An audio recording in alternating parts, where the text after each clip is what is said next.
Baik, terima kasih pemirsa masih bersama kami Damai Indonesiaku Spesial Idul Fitri, dan dalam segmentasi berikut ini Kiai Jujun akan memberikan sebuah nasihat kepada kita. Salah satu tanda hati yang bersih adalah dengan kita mudah untuk memberikan maaf kepada orang yang barangkali pernah menyakiti kita. Bagaimanakah kita mampu melahirkan pribadi yang gampang memaafkan? Silakan Kiai.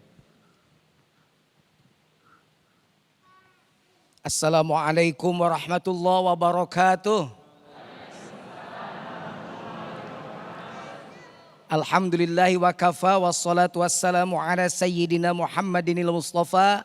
Asyhadu an la ilaha illallahul malikul huda wa asyhadu anna sayyidana wa nabiyyana Muhammadan abduhu wa rasuluh alladzi la yantiqu anil hawa in huwa illa wahyu yuha. Amma ba'd, para guru yang terhormat, Kiai Haji Haris Hakam, Kiai Haji Sumarno Syafi'i, Ustadz Fahmi Salim, Ustadz Fikri Haikal, dan Mas Agung Izul Haq yang selalu setia di Damai Indonesiaku. Hari ini kita berada dalam acara Damai Indonesiaku di hari kedua Lebaran. Alhamdulillah semuanya masih ceria, baju lebarannya masih dipakai, meskipun tetap pakai masker, menjaga prokes. Tapi tetap kita berbahagia pada suasana lebaran hari kedua ini. Insya Allah ketupatnya masih ada ya Bu ya. Opor ayamnya masih ada. Karena lebaran tanpa ketupat kayaknya seperti ke Mekah tidak ke Madinah. Ya gitu kan. Dan aneh di kita itu lebaran itu biasanya bajunya bagus-bagus. Makanya saya juga pakai baju lebaran ini. Padahal laisal aid liman labisal jadid walakinnal aid liman ta'atuhu tazid.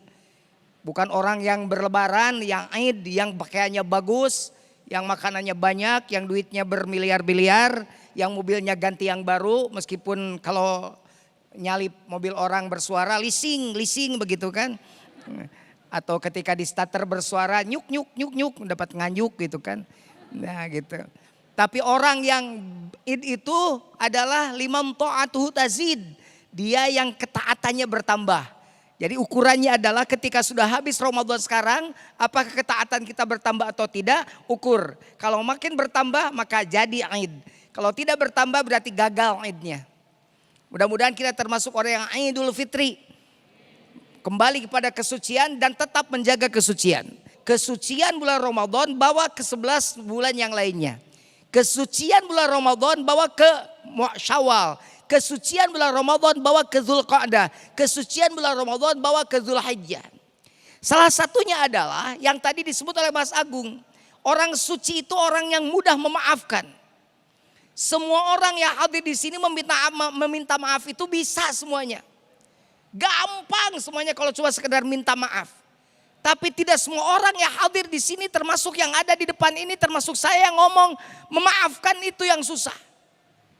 Makanya ada bahasa dendam. Sampai mati saya tidak akan memaafkan kamu. Kata orang Garut, sadumuku karang dempak.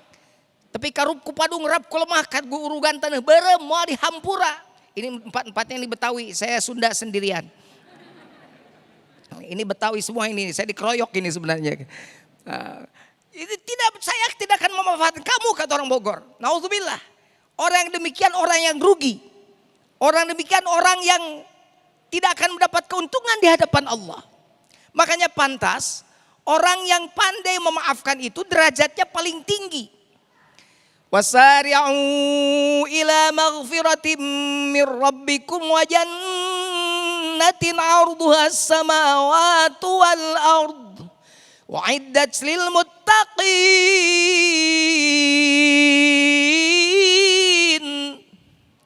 Alladzina yunfiquna fis sarra'i wad dharra'i wal kaziminal ghaidha wal 'afina 'anil nas. Demikian firman Allah. Dan bersegeralah kalian pada ampunan Allah dan surga Allah. Yang luasnya surga Allah meliputi luasnya bumi dan langit. Untuk siapa? Untuk jamaah al-wafa. Tapi yang punya kualifikasi lil muttaqin, orang al-wafa yang punya derajat takwa. Puasa mencetak manusia menjadi la'allakum tattaqun. Mana ciri orang bertakwa? Kata Allah dalam ayat tersebut, alladzina yunfiquna fis sarra'i wad dharra. Yang pertama adalah mereka yang bisa menginfakkan sebagian hartanya pada saat lapang dan miskin. Pada saat lapang dan sempit. Yang bukan dengan harta saja, senyum saja sedekah. Berbuat baik pada orang dengan sikap sehingga orang juga menjadi suka pada kita juga adalah sedekah. Nah itu yang pertama, orang yang mendapat ampunan dan surga Allah. Yang kedua, wal kadhiminal ghaidha, kata Allah, adalah orang-orang yang suka menahan marah. Ibu suka marah? Bapak suka marah? Nah kata Kiai Hari Sakam tadi, konslet juga orang kalau tidak punya rasa marah. Saya mah soleh, digigit anjing juga gak marah, diinjak kaki juga gak marah. Tidak normal jadi manusia. Salah satu manusia disebut normal, dia punya rasa marah. Tetapi dalam Al-Quran, orang disebut orang yang mendapat derajat takwa bukan yang tidak suka marah. Tapi ketika dia marah, dia tahan marahnya. Laisa syadidu bisyur'a walakinna syadidul ladzi yamliku nafsahu 'indal ghadab, kata Rasul. Orang yang kuat itu bukan orang yang bisa membawa beban banyak, beban besar, beban yang berat. Tapi orang yang kuat itu adalah orang yang bisa mengendalikan marahnya manakala dia sedang amarah, sedang marah. Makanya belajarlah jadi orang yang takwa yang bisa menahan marah. Yang ketiga nih tertinggi nih. Wal afina 'anin nas. Orang yang disebut orang yang bertakwa itu orang yang bisa yang memaafkan orang lain. Bukan meminta maaf tapi memaafkan orang lain.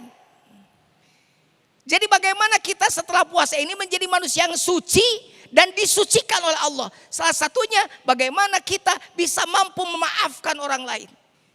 Awas nanti ada orang-orang yang muflis, kata Rasul. Muflis itu orang bangkrut. Kata Rasul pada sahabat, tahukah kamu orang bangkrut? Kata sahabat, yang tidak punya dirham dan dinar mungkin Rasulullah. Kalau kata orang kita mah yang bangkrut, jualannya bangkrut, dagangnya bangkrut, apanya bangkrut. Tani tinggal daki, dagang tinggal hutang, begitu mungkin. Kata Rasul bukan yang begitu. Terus yang bangkrut itu siapa ya Rasulullah? Mereka yang datang dengan semua amal solehnya. Dia datang dengan puasanya, dia datang dengan sholat malamnya, dia datang dengan sedekahnya. Tapi dia juga membawa kesalahan pada orang lain. Dia mencela si Anu, dia memaki si Anu, dia menyakiti hati si Anu, dia menumpahkan darah si Anu, dia memukul si Anu. Dia memakan harta si Anu yang bukan haknya. Maka mereka akan menjadi orang bangkrut karena kebaikan. Dia akan dipindahkan pada orang yang dicacinya. Akan dipindahkan pada orang yang dimakinya. Akan dipindahkan pada orang yang dirugikannya. Dan jika habis amalnya, amal kebaikannya, kejelekan dari di mereka ditimpakan pada kita. Dan dalam hadis Muslim ditutup dengan bahasa, dia akan dihempaskan ke dalam api neraka. Naudzubillahi min dzalik. Makanya hati-hati, dosa kita mah tidak bisa diwariskan kepada anak kita. Makanya hati-hati, ibu jangan sampai menyakiti suami, suami jangan sampai menyakiti istri. Ya, sudah minta maaf pada suaminya? Ya ini hari kedua nih, kalau minta belanjanya kan dari tanggal 2 Ramadan. Bapak mana buat belanja? Nuntut dari sekarang nanti mah capek, penuh lagi pasarnya juga. Oh baru tanggal 2 Ramadan.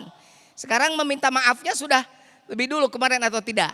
Kalau belum lakukan mumpung masih hari kedua. Insya Allah hati suci adalah hati yang sudah pandai bisa memaafkan kesalahan orang lain. Masya Allah. Baik, terima kasih Kiai Jujun. Itulah tadi pemirsa yang dirahmati Allah, pada prinsipnya segala perbuatan berawal dari apa yang ada di dalam diri kita yang disebut dengan hati. Perbuatan buruk akan ditampakkan dari hati, perbuatan baik ditampakkan dari hati. Dan hati yang baik tandanya adalah gampang memaafkan. Berbicara tentang memaafkan ada kaitannya dengan urusan silaturahmi. Orang yang sering memutuskan silaturahmi berarti bisa dipastikan dia orang yang susah untuk memaafkan. Itulah yang nanti akan dibahas oleh guru kita Kiai Haji Sumarno Syafi'i. Selepas pesan-pesan berikut ini tetaplah bersama kami Damai Indonesiaku Spesial Idul Fitri.